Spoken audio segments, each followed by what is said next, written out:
How do you advise including young kids, elementary and younger, in a family business? Wanting them to be exposed, even demonstrate to employees the value of family, but also wanting to maintain a professional business atmosphere.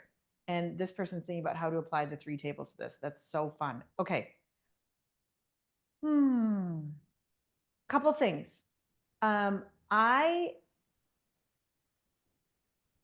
I think looking from at this question from the three circles, meaning from outside of the circle and inside of the circle, is valuable. And hopefully, I'm going to make sense when I say this.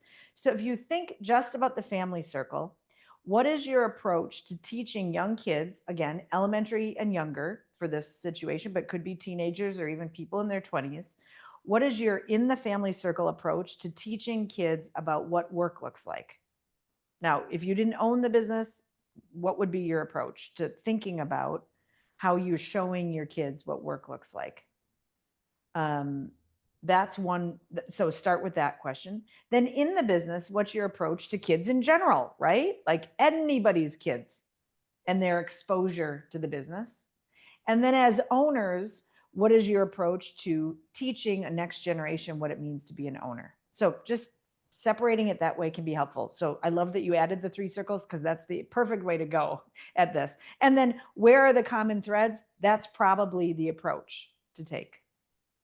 So let's say in the family circle, you really feel that showing kids what work looks like by having them actually do the work, actually sweep the warehouse floor, actually sweep the parking lot, actually put the product in the box. If that's your approach as a family, then if that's your approach in the business, like let's bring kids in, we believe kids should come in and see their parents and see what it looks like, whether they're the owning family's kids or anybody else's kids. Awesome. There's an overlap. If you think as owners, that the best way to learn to be an owner is to be there in the business and see what it's like, well, boom, there's your answer. It's not always that easy, though. You might have varying degrees of opinions. I have a company I worked with. They manufacture things. It's fairly dangerous on the manufacturing floor. So in the business, they think we want our kids to have hands-on experience. It's actually not safe to have any employee's kid around in the business. So they had to find another way to help educate the kids about the business that didn't include doing dangerous stuff. So they had to find another way. It included connecting their kids and their employees' kids to other businesses to learn what it looked like. And they actually had career day, and it always happened over the holidays or spring breaks, things like that, where they would try to organize their own children having exposure to businesses, as well as they gave their employees the opportunity. This is a very organized family business in this example. So that's one great way. The other great way, number one, I think, is to bring kids, now young kids, into an owner's meeting.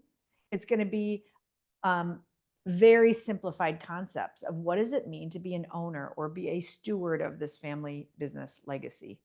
What does that actually mean? I do not know if anybody I've ever mentioned this to has actually done it, but using Monopoly as a metaphor is a fairly interesting idea.